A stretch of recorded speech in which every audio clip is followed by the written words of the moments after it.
Welcome to Jollof and Fiction, home of African literature and stories, the kind that warm your hearts like a fresh pot of jollof. Today, you're tuning into a recorded session of our online book discussion, so sit back, relax, and join the conversation.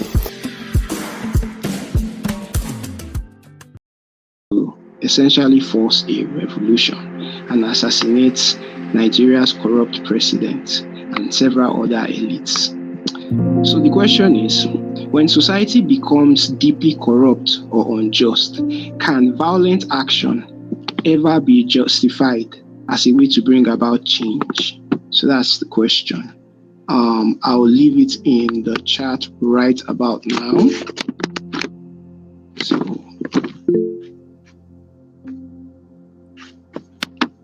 all right, so Barnabas. All right, thank you. I think I'm going to be biased. That's his question. Yes, violent response is needed. And I remember that story Olivia shared about the Ghanaian president who invited the corrupt leaders into one, blew it up, including himself. I don't know, I heard it too when I was a teenager. I don't know how true it is, but I think that's what I just remember this thing we recorded, just in case someone hears me. But anyway, this is what happened in Ghana. I don't know if it's fictional, it really happened. The Ghanaian president leader at the time gathered every corrupt leader into like a hall, like a house of assembly, and blew up the place, including himself, and they started afresh. So I think something like that might work for this country. If I'm quoted outside, please, I didn't say this. My name is not Barnabas. I'm just airing my thoughts. But yeah, that's what I think. I feel like violent response is needed for what the current state, because the people who are causing this havoc, they don't really. I dare say they don't have heart. They don't have heart. They are very heartless. So I feel we should return the energy. That's what I feel like. So if they go low, we go lower. So if we go towards the point where we have to use violence, then it's necessary. Thank you. Wow. Man literally said bar for bar, violence for violence. All right. I love the energy. All right, Dr. Promise, you're up. Hi guys. So I have a different perspective from Nabas. There's this book, Animal Farm, that I really like. And in the story, it takes you through like a revolution. I think it's trying to mimic Russian Revolution, but generally you can apply it to every revolution that exists. And they started out with like a good concept and idea to get rid of, all of the people causing the problems currently, the corruption and everything. And you find out that at the end of the day, the pigs, end up exactly like the humans that they chased away. And the system just continues that way. So what I'm trying to say is I don't believe that revolutions work. I mean, even after Ghana did all of that, how far have they gone today? I believe in systems. I believe that systems are a better way to make an economy better, because the people who do these revolutions, they're still going through the same systems. Like they don't even know what better can be, and it might be like a short solution for that problem, but not a longer solution. I don't believe so. Even like within the Arc of Electric scheme, you can already tell that the new president was already shifting to the current systems that exist, because there are still other things that control an economy apart from the people just practicing corruption at that moment. Like Nigeria, I believe every Nigerian will do the same until we start from the grassroots to make our systems better. So the revolutions for me are not the solution. Thank you.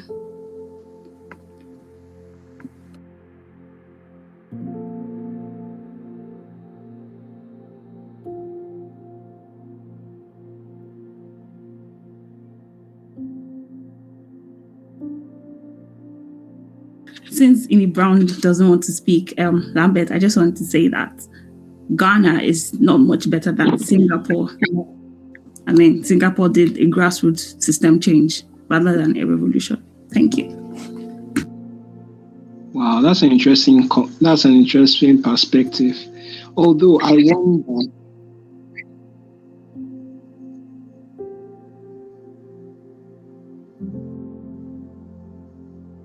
Brown, we can't hear you. Brown, we can't hear you. Can you hear me now? Yes, we can hear you now. Okay, so that's an interesting perspective. But I just wonder, aren't there situations where a system change would require first a revolution? I feel like there are some, especially in a case like Nigeria, how are you going to change the system if the entire system is rotten to the core, from top to bottom, rotten to the core? So I often just wonder if perhaps violence might be required. I'm just wondering. I'm just wondering, guys. I'm just wondering. Don't quote me anywhere. Anyway, Jennifer, you're up next. Okay. So while reading, can you guys hear me before I continue? Okay. So honestly speaking, while reading that part, when I go to when they were describing how he used the laser, got the lightning cloud, and then eventually struck the president, I could not help but picture somebody. Let me, is this thing going to be posted? Because I don't want to eventually be called. But I pictured a certain man who is currently in power. And the joy I felt, like the excitement, I was reading this in a restaurant, but I was so excited, like, oh my God, this is so amazing. And I was imagining how it would be if it actually happened in Nigeria. And I won't lie, at that point, I wanted it to happen. Like, I wanted something like this to happen. But now I guess Dr. Promise is he's trying to change my mind. It hasn't changed though. I still feel because every now and then I try to think back to the last election that happened and I imagine if there was some sort of violence in resisting the result because we went through the diplomatic route of being let's try and change the system. Let's go through the normal judicial process. Let's not be violent. And then back to be telling obedience, oh let's not go out, let's trust the judicial process. And we trusted and we were not violent. And see what happened. It seems like everything is happening over again. In fact, it's now worse. So every now and then I know like the reasonable part of my brain tells me violence is not the answer. But then when you come back, you don't see light for how many days. Your salary is not meeting your basic needs, and you are very frustrated with how bad the system is getting. You can't help to wonder or just imagine or daydream how would it be like if we actually went through this violent revolution path. Exactly. Especially the heat, because the heat right now, the heat right now, the heat with NEPA not being there. I like anyway. You guys, you Jennifer, you get it. Anyway, Lambent, let's hear from you. Can you hear me? Hey God, please, this year, please don't do this to me again. Please, can you hear me? Thank you so much. Yes, we can. I would say that, okay, thank you. I would say that to me, I don't think violence is the continuous answer, but I would say it's an abrupt answer, a once in a while answer for a great reset, for a great shift of the mindset, shift of the system, a complete overhaul. Because honestly, there are people that need to die. You might say, oh, it's not really a people problem. I've come to find out that it's a people problem. You can have 9 staffs in an organization. 4 are ardent, committed, relentless thieves. They are stealing from the boss. They are wrecking the company to the ground. 3 are genuinely good people that will never hurt a fly. And if they are the ones there, if all 9 people are like them, the organization would never lose funds. Those 4, they may need to die depending on their willingness to change or not change. Some people can be so stoic, so rigid. Imagine God Himself so loving. He told the children of Israel, like, yo, I'm done with you suckers. You guys are irredeemable. All of you are going to die here in this wilderness, and I'm going to continue with your children. I'm done with you all. There are people that need to die. If as long as they're alive, things are not going to happen. They are a clog in the wheel. They are a clog in the system. The way they think it is sabotaging any significant or insignificant progress, past, present, or future. They are there to ensure things never happen or move forward. So I totally support Akachi. I am so happy. If I had the power of Akachi, people are going to perish. Wow. Taylor chose violence this night. Whew. Okay. Divine, you're next. Okay, good evening again. Oh, it's like everybody's choosing violence today. But I think that I would be leaning on the side of Dr. Promise, because just today I was discussing with somebody about Nigeria, and I was like, this whole country from top to bottom. I mean, you need to see what people are just put a deck in front of an average Nigerian and give him just a little power. And my God, you go stitch again. So I feel like it's a fundamental problem. Something like this, we've had violence coups in Nigeria, right? Did it really change the problem? It didn't. It didn't. It just continued. Maybe was even better. It wasn't better. But if you hear our parents talk about military regimes, it wasn't better. It's just a fundamental problem. We have to deal with the foundation. That's where the issue is. We have to deal with the foundation, go to the grassroots, sensitize people, teach people.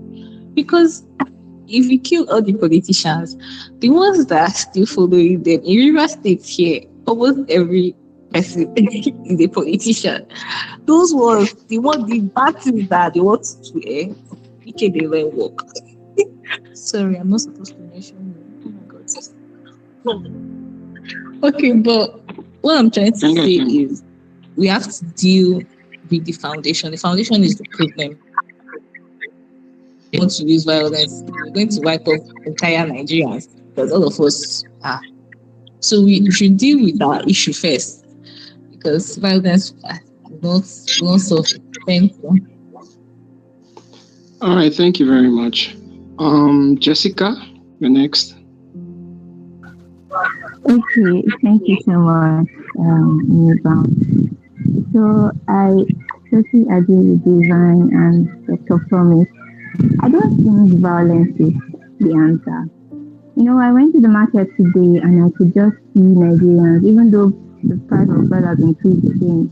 Everybody was just there, just moving. I could see that everybody was more focused on themselves.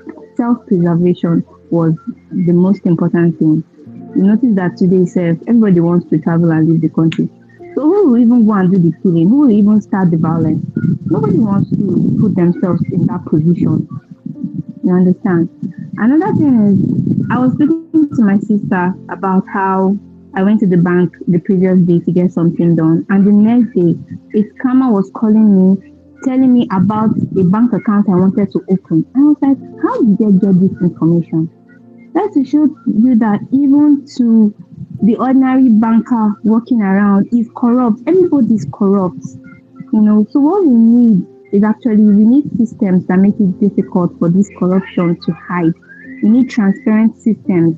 If not, the killing will never stop. So I don't think violence is the answer. And it kind of takes me back to Amaidi, the book we read before, and how he supported violence at first. Of course, that is the option that seems like the best, the easiest to reach out to.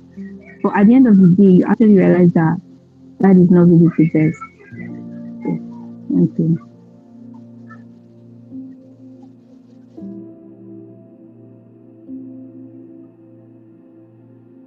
All right. Easy, you're next. Hi guys again. I mean, that was such a long wait. Okay, so I really don't. I'm really surprised some people think that it's not a violence problem. It's not a violence solution. Like, please, I don't want to speak from English. So I'm saying I'm really surprised because let's go back to 2015 when APC government came in. What happened? We had a president who was rigged out of his office, who had every power to, like, cancel that election, rig it in his favor, but he chose to be a good guy. And I feel like if he did the necessary thing, if he used violence, honestly, I don't believe Nigeria will be where it is at this point, right? And then secondly, the just concluded election, the one that just passed, everybody voted. We all know that. We all know. Nobody. We cannot deny the fact that that election was like, it took us by surprise. Are we even surprised? I don't even know. But because we know what the outcome was supposed to be, right? And you're still saying go back to the grassroots, sensitize. Sensitize who? Do you know that as little as Nsukka is, there's a town called Igbo-Etiti. They were stealing ballot boxes there.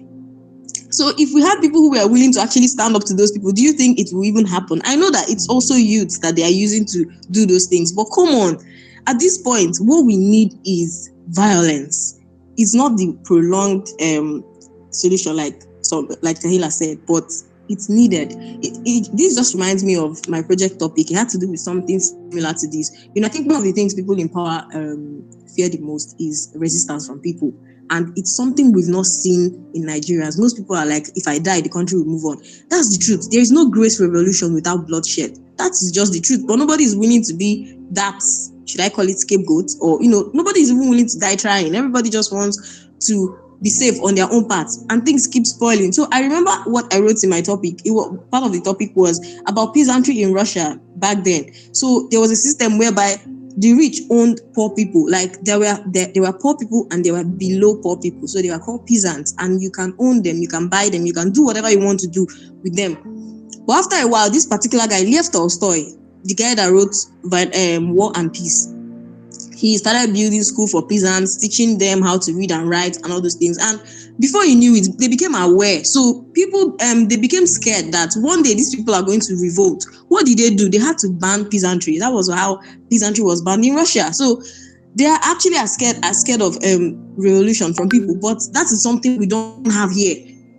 So I'm really proud of Akachi. Like Ini said, he's the man for standing up to do that. I mean, it takes one guy to just, I don't know, but what we need is violence. Nothing you want to tell me, Sha. At the end of the day, we all need violence, a little bit of it, and then we can move on to becoming guys. Thank you. Okay, I just want to just to state this clearly. Allegedly, because no be me in go school, allegedly. All right, Anita, please. Okay. Hi everyone, good evening. I hope you can hear me. So I think that revolutions have their place alongside due process, right? I mean, I've heard a lot of people speak that, violence is necessary, blah, blah, blah, blah, blah. And I've also heard Dr. Promise's interesting view that she doesn't believe that revolutions are necessary at all. But I think that sometimes change needs to come, and change isn't going to come peacefully. People have to protest for it. People have to fight for it. The problem is that people are constantly expecting these new systems that revolutions bring about to be perfect. And these systems can never be perfect because, let's be frank, have you seen human beings? We're not perfect, right? So we cannot run perfect systems. We can only hope to emulate them. So for this reason, I believe that revolutions are necessary because you are trying your best to strive to the quote unquote the better future you want to see. And also, I think that's Olivia, she referred to the president that APC took over. I assume that is Goodluck Jonathan, right? If I'm wrong, please correct me. I assume that that's him. Now, I don't know about where you lived, but where I lived growing up, though, in hindsight, obviously, Goodluck's regime was a good regime. During that regime in the area I live, people were very, very dissatisfied with Goodluck. They felt like he was a bad president. He was making mistakes. He was doing this and and there were lots of complaints. I was young at the time, but I know that people were constantly complaining about Goodluck. In fact, people only started praising Goodluck after he left office, and then we started seeing what Bubu's regime was like. And it's a bit amusing, I guess. I just wanted to point that out. Now, to another point that Dr. Promise, I think it was Hillary's, I'm not certain. She mentioned that at the end of Akachi's whole revolution fight and everything, the politician who he did this to support didn't support him. And I do have to point out that the politician has to dance to the politically correct tune because they are not the face of the revolution, they are the face of a system. And a system has the way it works. Okay, system has like the way it's a system has the way it works, system has the way it behaves, and so she has to uphold that lest the people riot against her being in office. So I think that her lack of support, her lack of visible public support is like understandable, right? Even though we would prefer that she went the other route and went, oh, this guy is a revolutionary, he did all this for us. But there are people that she needs to support her and attain. So we can't really say, oh, was she a bad leader because she did this? We don't know because we're not given more insight into the story. But yeah, I thought that was interesting. Done. All right, thank you. So we'll move on to the next question. In the story, Ganja. In the story, Ganja, we see Laide, and I think this question actually flows into our discussion right now. We see Laide struggle against a system that she believed to be unjust. The story hints that, because if you notice the ending of that story, the story hints that when a system is removed, the new system that replaces it might carry its own issues. So the question is, why do revolutions and major political changes somehow end up replacing the one that is flawed with its own issues? So that's the question.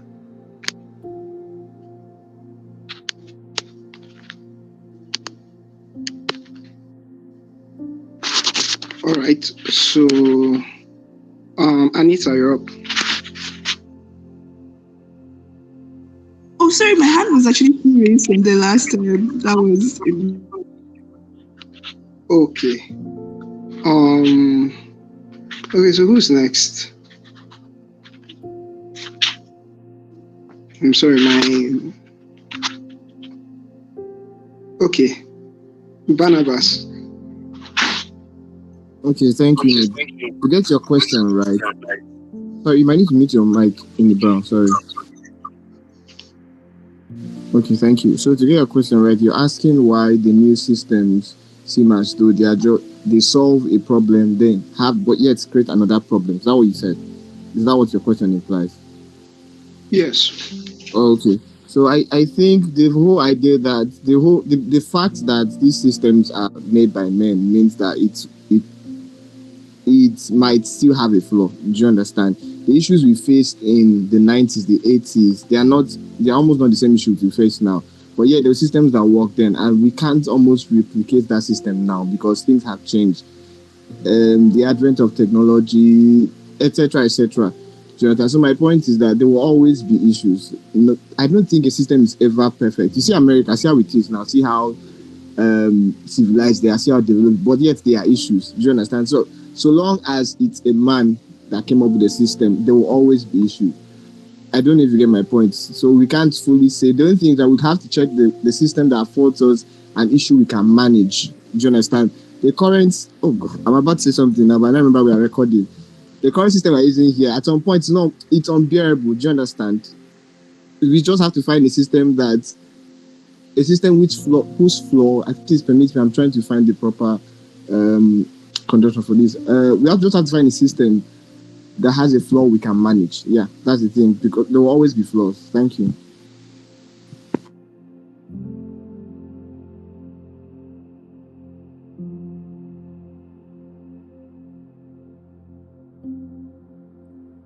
Nibra, I'm not sure if you're speaking, but I think you're muted. Or are you in this call? Okay, we lost Nibra. Who else has something to say? Lambent, go ahead and speak. Lambent, then is it Chizaram? I think that the reasons why revolutions always seem to bring about the same evil they're just trying to destroy is because revolutions are usually carried out by the mob. and the mob never produces anything good. The mob rarely produces anything good. The mob are a bunch of angry people who are so mad the anger has tipped over and is now causing their body to move in expressions. It's very, very seldom that revolutions are ever carried out strategically with a targeted goal in mind. It's very rare. Like the founding fathers of Europe and America, they came together to build a society. They had tenets, they had structures.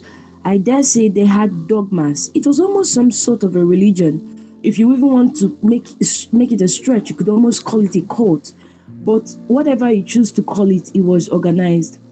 It had the end goal in mind. It had a desired result. It had a picture in sight, and it was putting things in place to work towards that end goal. So it's very understanding that revolution just seemed to collapse everything at once, then the same evil starts again because it's rarely ever organized. Even when we lead protests, sometimes the so-called celebs or chairpersons of the protest, they are not neutral.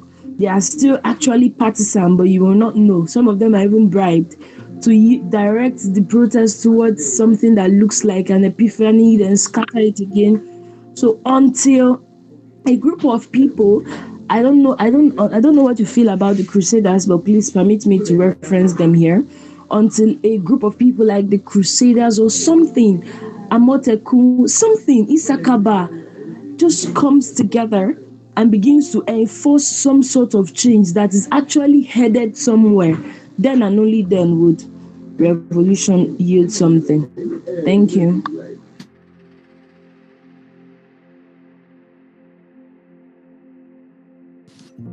Thank you. Please, I want to ensure any Brown is back on this call. Any Brown, can you hear me? If you can hear me, please go ahead and continue. Okay, I'm back now. Network has been bad. Right, so after I spoke, Taylor had shared her own thoughts. Then after that, I think it is a cheese around. All right, Eze, please. Okay, thank you. So Tahila has actually said some of the things I wanted to say, and I just want to add that sometimes I think the reason is because it's more of a personal interest problem than an actual, people problem. Because from what I understand, that guy, what's his name again? I'm trying to remember the guy who, lied. You can see that he had his own. He started off with deception.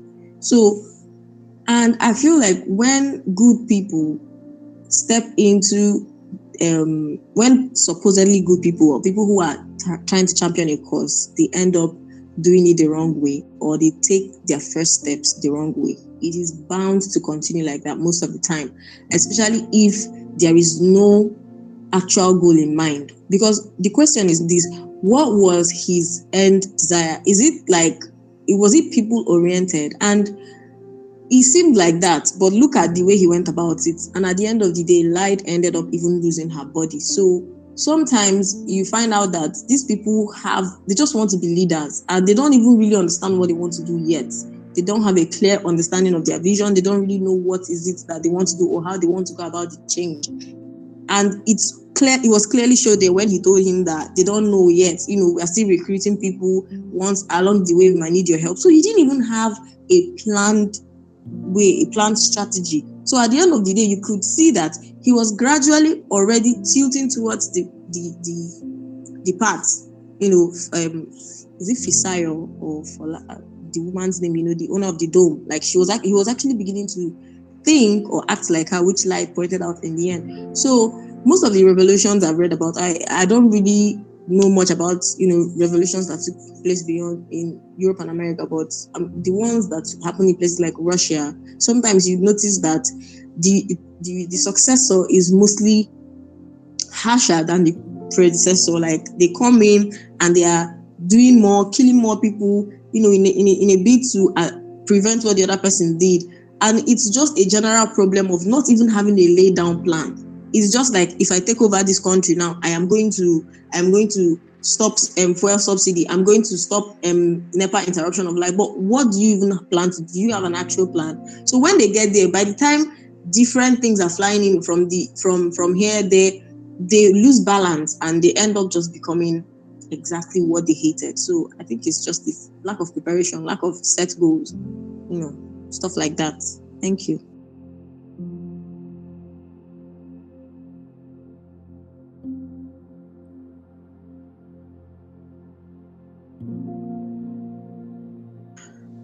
Hi, I think Ini has left the call again. So for now, I'm just going to fill in for him because I have the questions with me as well. So I think the next person to speak is Jennifer. Then after Jennifer, Malik, you can speak. I hope you guys can still hear me. Jennifer, you're up next. Yes, we can hear you. So, yeah, I think you guys have really said most of the things I would want to say. When I saw this question, what came to mind was actually the Biafra movements and Nnamdi Kanu and everything.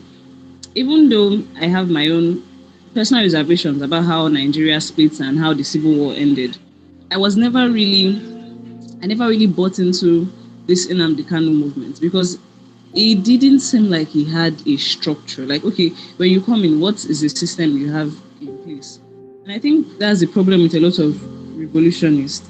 They have that passion, they have that zeal, but they do not have. Even if you have that dream of like what would be the new country or the new regime or the new movement, you don't really have a system in place. You don't have a structure of how to get there.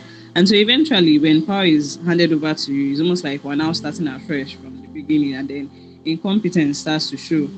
So I think a lot of times we have extremists who become revolutionists, and the revolution is very easy because it's easy to gather and organize extremists. But eventually, when the revolution is over and you're now told to start up the system you have in mind, you now see competence flaws because it's most of them don't come in there with a set plan. They just have that passion and then they rush in.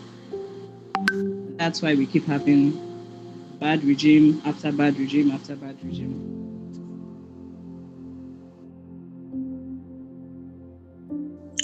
All right, thank you, Jennifer. So, Malik, can we hear from you? Absolutely. Hi, guys. Am I audible? I don't know. I'm in the bush once again. Oh, thank you. So the question is something. It says Leiden struggles with a system that she believes unjust, right? So Barnabas was saying something like, there's no system without its flaws. So yes, I am surprised this is the question because, of course, there's no, we live in reality. There's nothing that is perfect except you want to go to God's kingdom. So yes, no matter the system you want to use to replace another system, it's going to be flawed also. Now, why do revolutions and major political changes sometimes end up replacing one flawed system with another one instead of creating something truly better?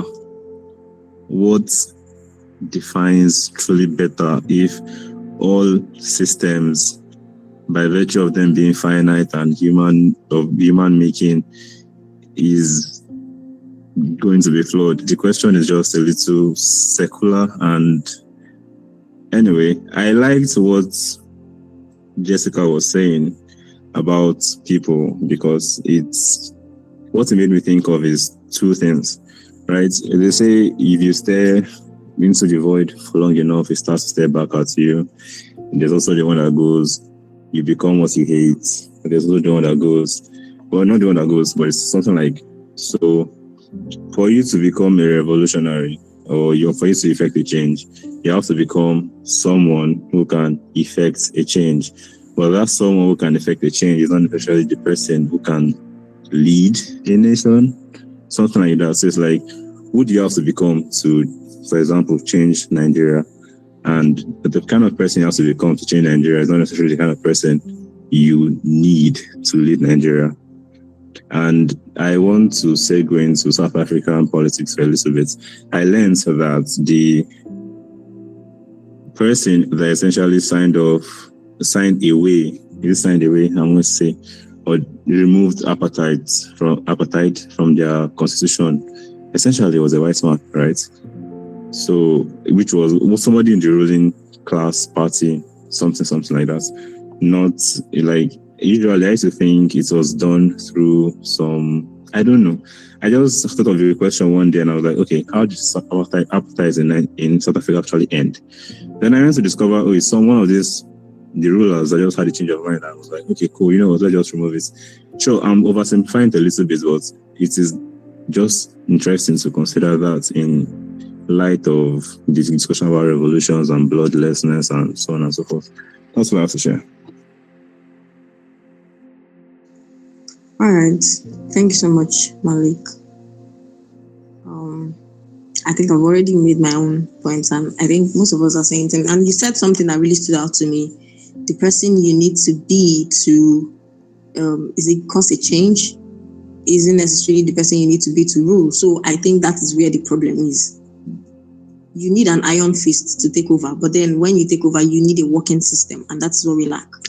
So yeah, okay. I think Ini is back. Ini, are you back or? I'm back. My network sucks.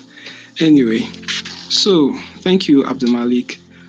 The next question goes: how should society balance technological progress with ethical responsibility, especially as technologies increasingly replace human roles, enhance human abilities, and sometimes create new problems instead of solving ones?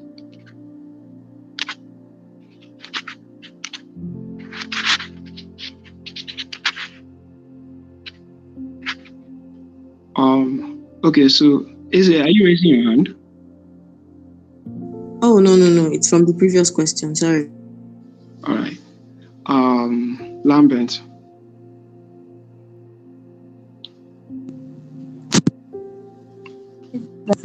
The subject of ethics, to me, would always border around will and basic human decency.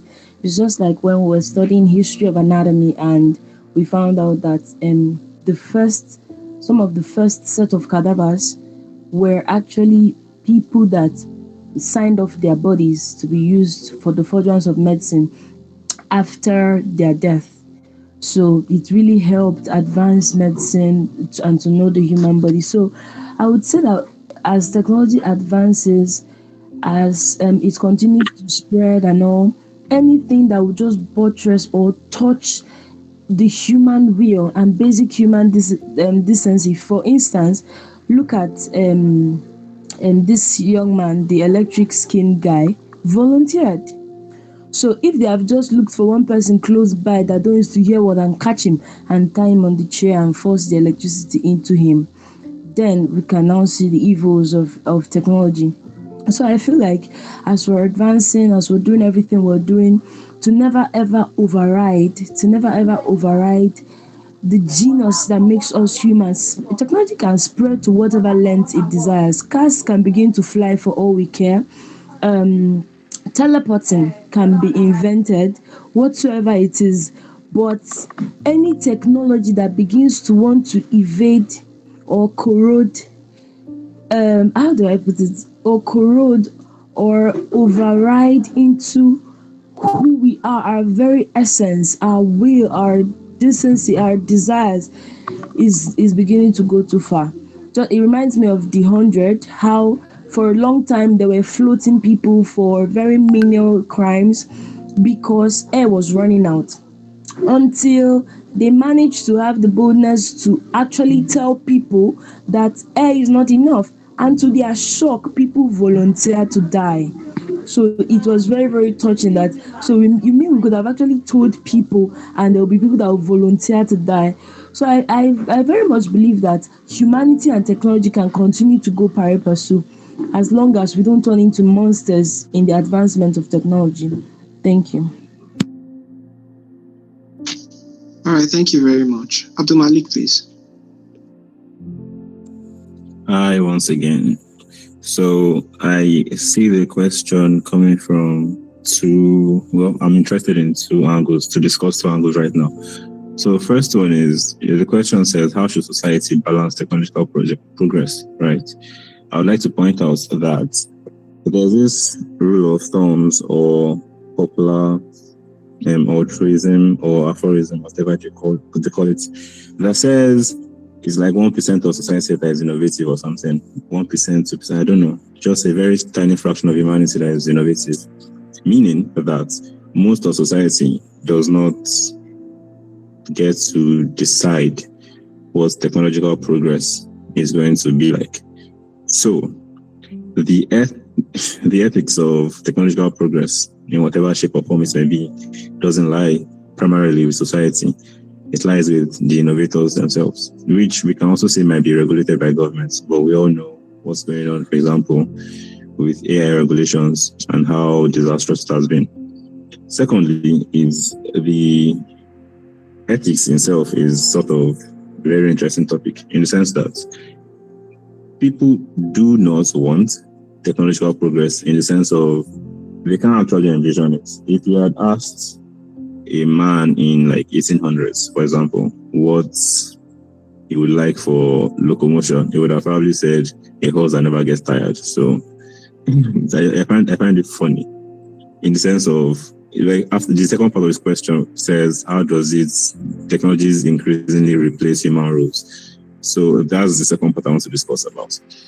I think I didn't come to this life to work, in the sense of I did not come here to slave away my soul for money, right?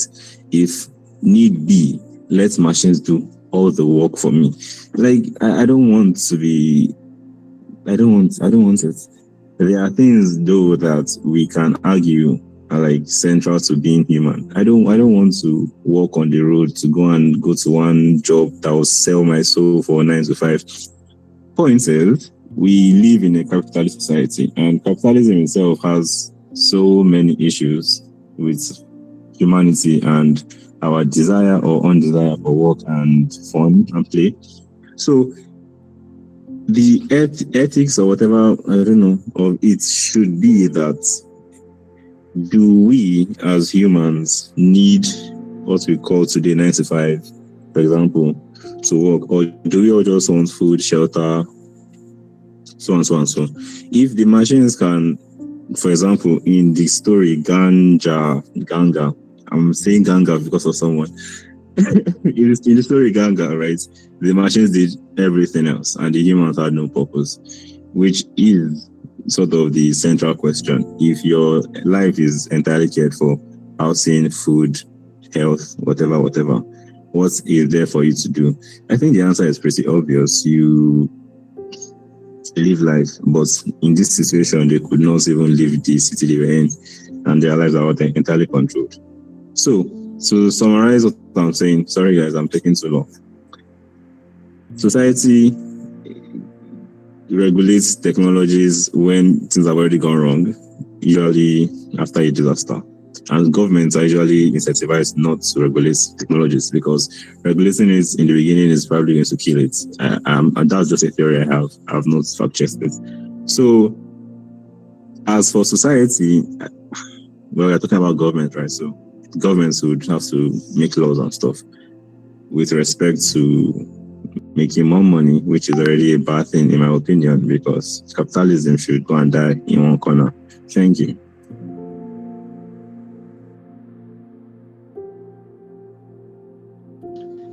All right, thank you. Okay, so our last person for today, Dr. Promise, please. Thank you. Okay, hi again, guys. I'm going to start with, I think the last part of Abdul's answer tallies with the first part I wanted to answer when it comes to the ethics, that usually researchers do not want to put in ethics to, like, improving technology, let's say AI, because then it just kills the progress. They want to see how much it stretches. I mean, if you look at the first story, I think Blombos or something, I've forgotten the number, but they when they try to make art, you start to ask, why did they even put in a code where it should make art at 100% parameterization why does that code exist? Why not just let it research art, which was what it was meant to do?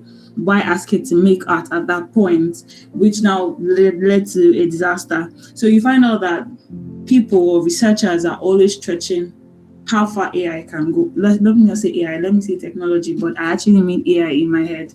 How far I can go. What is the limit to this? And the only time we start talking about ethics is when they've said, when something is happening, like, okay, this is a little bit too far. That is for that part. And so it's just, you hope that whatever happens that now leads to putting in ethics is not so bad. I mean, you'd find that for videos that have been made currently in recent times, they're becoming less distinguishable from how it was, let's say, last year. So every year they're improving on making it more real without any regularization, without saying, oh, this is AI attached to it. It's just you just have whatever assumption you have in your head of it. So that's for that. And for the second part of human roles, I believe that human roles evolve, and I'm not even worried about that part. I'm more worried about the ethics of it than it stealing people's jobs. Outside of older people who will struggle with new things, which is normal. Like even us, as we get older, we start to struggle with like maybe TikTok, which is a newer technology. Not struggle per se, but not as in tune with it as new people. So that's normal. But outside of that, I think that human roles evolve and people would always adapt. There will always be something to do. And if you don't have like a robot that cleans your house, you maybe have more time to do something else. So I'm not in the category of people who are bothered about technology stealing jobs. I'm just more worried about the ethics. I do not have an answer to that. I am also as worried as the question of, okay, how far is too far for technology? So that's what I have to say. Thank you.